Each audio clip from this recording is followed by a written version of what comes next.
नमस्कार मित्रों। आज का शीर्षक बातचीत का रास्ता बंद न करें, सच्ची शिक्षा।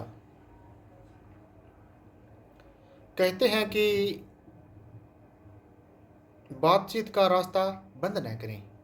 लड़ झगड़ कर, मुंह फुलाकर, अलग थलग होकर बैठ जाना अथवा अपने अपने रास्ते चल देना किसी भी समस्या का हल नहीं होता। समस्या का समाधान आपस में मिल बैठकर किया जाता है।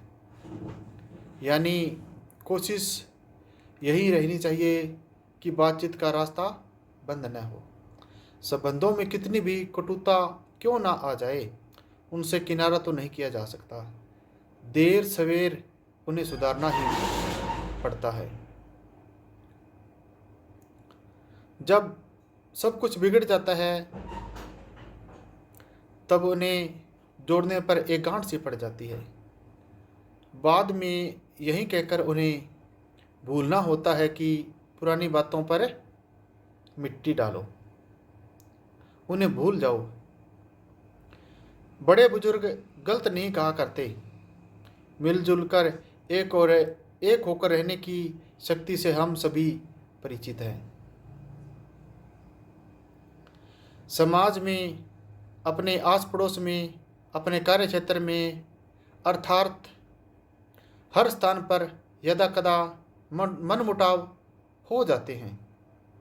हर व्यक्ति के विचार, उसकी सोच, उसके कार्य करने का तरीका सब अलग अलग होते हैं। इसलिए ऐसा होना स्वाभाविक होता है। इसलिए कोई इनकार नहीं कर सकता। इसका अर्थ कदापि नहीं हो सकता कि उस व्यक्ति विशेष से हम शत्रुता मोल ले बैठे। समय बीतते हमारी यही कटुता पीढ़ी दर पीढ़ी की दुश्मनी बन जाती है, जिसका अंत सुखद कम और दुखद अधिक होता है।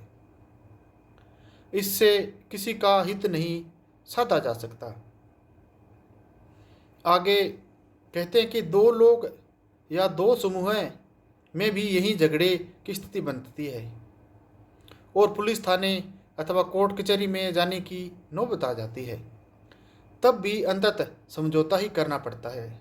दोनों पक्षों को शेक हैंड करके ही मुक्ति मिलती है। अपने घर में बच्चों के झगड़े होते ही रहते हैं।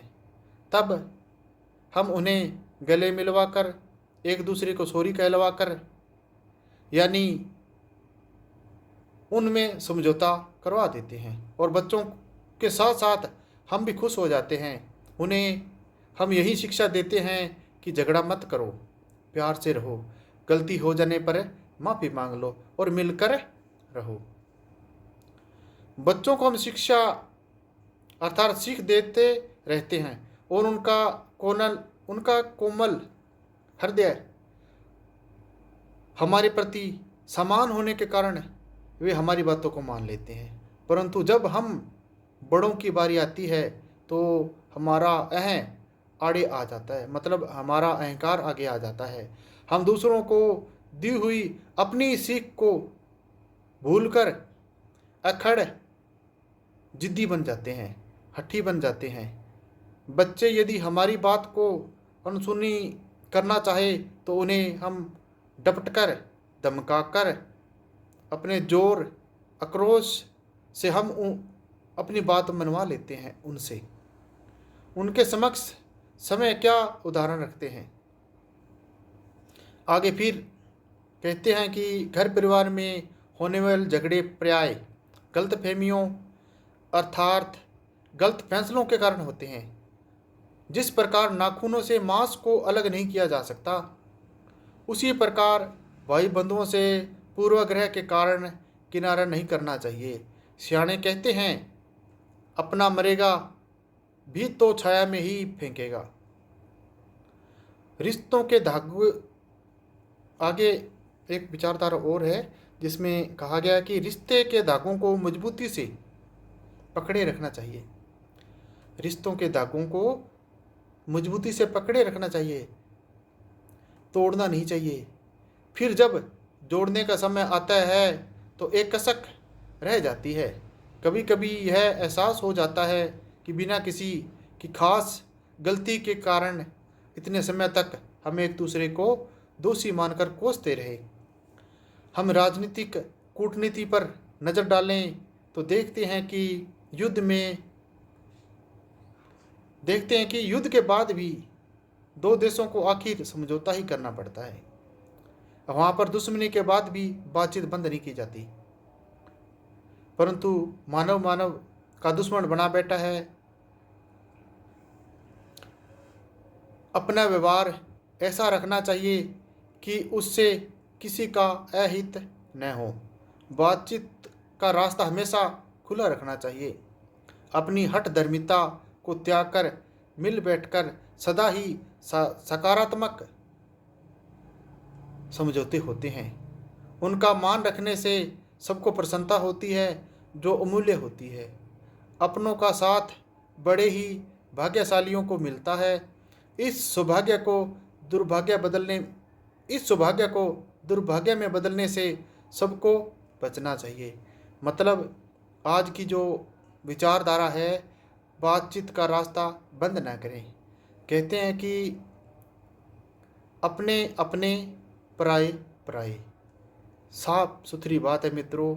अपनों के साथ हमेशा बातचीत करते रहना चाहिए, चाहे लाख झगड़ा हो, लाख एक दूसरे से नाराज हो, परंतु अपनों के साथ प्यार प्रेम बनाए रखना चाहिए। हे मित्रों, बीते हुए समय में भूल को भूल समझकर भूल जाओ और कुछ ही घंटों में नववर्ष का प्रादुर्भाव होने ही वाला है। तो एक नई अनुभूति, जिसको कह सकते हैं कि नई उत्तेजना, साहसपूर्ण आनंद की उमंग के साथ जोश भरा एक नया साल का प्रादुर्भाव होने ही वाला है, जिसका नाम 2024 है। यदि बीते हुए बीती हुई बातों को यदि अपने हृदय से लगाए रखा तो आने वाले नए साल का प्रादुर्भाव भी अपनी प्राचीन विचारधारा जैसा ही होगा। नई सोच, नई उमंग, साहसपूर्ण आनंद की उमंग के साथ एक नया साल उत्तेजना भरा, खुशियों भरा तभी होगा यदि हमारी विचारधारा कुछ नया करने की होगी। और नई विचारधाराओं के साथ अपनी विचारधारा, नई सोच के साथ आगे बढ़िए। धन्यवाद।